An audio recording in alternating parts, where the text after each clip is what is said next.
Hello friends, welcome to my YouTube channel. आज की इस वीडियो में हम बात करने वाले हैं ब्रह्मपुत्र नदी तंत्र। इसके पहले वाली वीडियो में मैंने गंगा नदी तंत्र के बारे में अच्छे से आपको पढ़ा दिया था। आप जाकर वीडियो देख सकते हैं प्लेलिस्ट में। आज की इस वीडियो में ब्रह्मपुत्र नदी तंत्र के बारे में बात करने वाले हैं। ब्रह्मपुत्र नदी तंत्र से जितने भी इम्पोर्टेंट क्वेश्चन बन सकते हैं मैंने सारे इस वीडियो में डिस्कस करने वाला हूँ।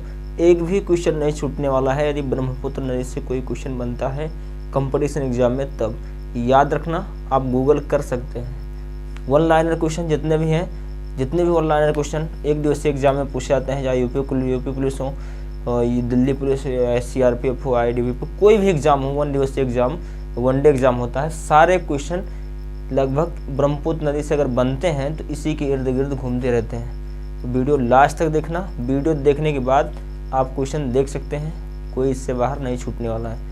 तो चलिए वीडियो को स्टार्ट करते हैं और हम समझते हैं कि ब्रह्मपुत्र नदी तंत्र है क्या। ब्रह्मपुत्र नदी तंत्र में हम सबसे पहले देख रहे हैं, मैंने यहाँ पर सारे फैक्ट लिखे हुए हैं। ब्रह्मपुत्र नदी तंत्र तिब्बत में स्थित मानसरोवर झील के पास से निकलती है। यानी कि जो ब्रह्मपुत्र नदी है वो तिब्बत में, भारत में नहीं, तिब्बत दूसरा देश है, वो अभी चाइना के अधीन है। तो तिब्बत में स्थित एक मानसरोवर झील है, वहाँ से ब्रह्मपुत्र नदी निकलती है। लेकिन वहाँ पे कुछ दूसरा नाम होगा, भारत में कुछ दूसरा नाम होगा, बांग्लादेश में कुछ दूसरा नाम होगा, अरुणाचल प्रदेश में कुछ दूसरा नाम होगा। तो जो इसके नाम वगैरह है मैं सारे वीडियो में डिस्कस करूँगा। पहले ये फैक्ट आप याद रखना कि ब्रह्मपुत्र नदी निकलती कहाँ से है, तो मानसरोवर झील से। ठीक है। दूसरा क्वेश्चन क्या बन सकता है, यह 3 देशों से होकर बहती है। ब्रह्मपुत्र नदी कितने देशों से होकर बहती है, तो मात्र 3 देशों से होकर बहती है। चीन से, ये तिब्बत में खुद पाकिस्तान वो चाइना का एरिया है, तो चीन से, भारत में बहती है और बांग्लादेश में।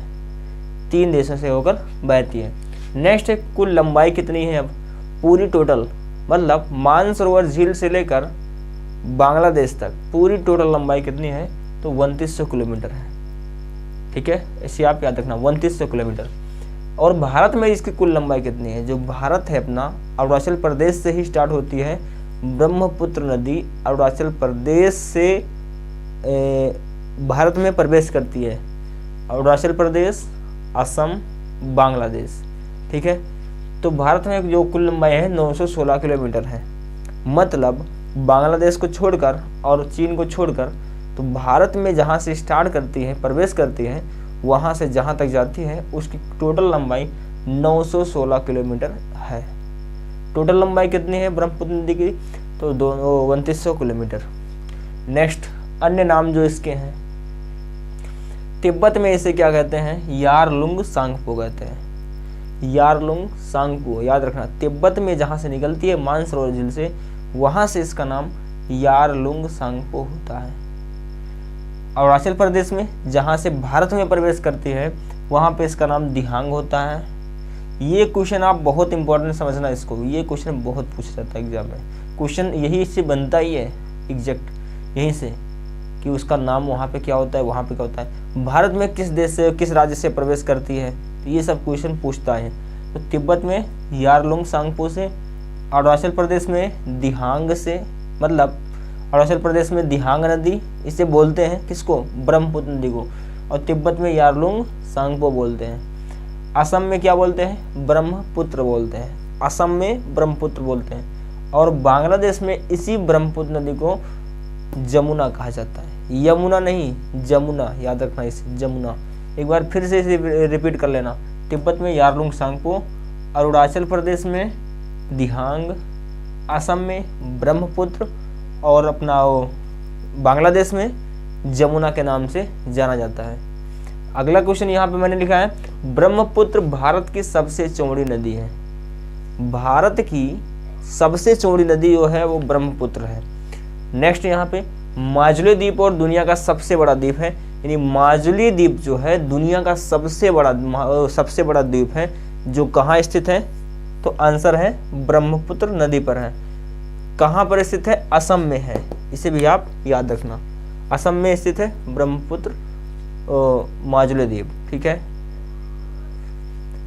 यहाँ पे मैंने कुछ इंपॉर्टेंट फैक्ट लिखे हैं। ब्रह्मपुत्र की सहायक नदियाँ, जो ब्रह्मपुत्र की सहायक नदियां हैं वो कौन कौन सी हैं, तो दाहिना इधर है और बायां इधर है, इसे आप याद रखना।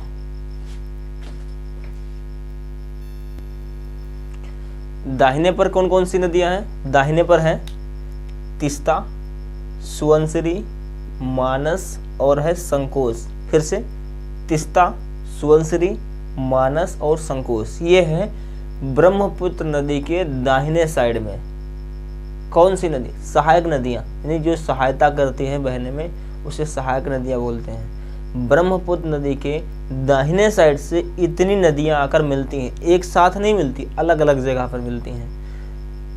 तीस्ता, सुवनसिरी, मानस और संकोश। बाएं किनारे पर कौन कौन सी नदियां मिलती हैं, तो बाएं पे है दिहांग, लोहित, धनश्री और कोपिली। दिहांग, लोहित, धनश्री और कोपिली, 4 नदियां दाहिने से और 4 नदियां बाएं से ये जाकर मिलती हैं, बहने में सहायता करते हैं, इसीलिए इसको सहायक नदी बोला जाता है। भारत में कुल लंबाई 916 किलोमीटर। आई होप जितने इम्पोर्टेंट क्वेश्चन बन सकते थे मैंने सारे इस वीडियो में डिस्कस किए हैं। और भी जो क्वेश्चन है, ये क्वेश्चन ऐसे हैं कि जो बार बार एग्जाम में पूछा जाता है, क्वेश्चन यही पूछा ही जाता है, तो आप इसे याद रखना। आज ब्रह्मपुत्र नदी तंत्र है, नेक्स्ट हम दूसरा लेकर आएंगे सिंधु नदी तंत्र जो होगा। उसके बाद बहुत सारे ऐसे नदी तंत्र हैं जिससे क्वेश्चन बन सकता है, मैं छोटे छोटे वीडियो में बनाता रहता हूँ। तो अगर आपको पसंद आता है तो चैनल को सब्सक्राइब करना, लाइक करना और कमेंट करके अपनी राय जरूर देना। अब मिलते हैं नेक्स्ट वीडियो में, तब तक के लिए जय हिंद।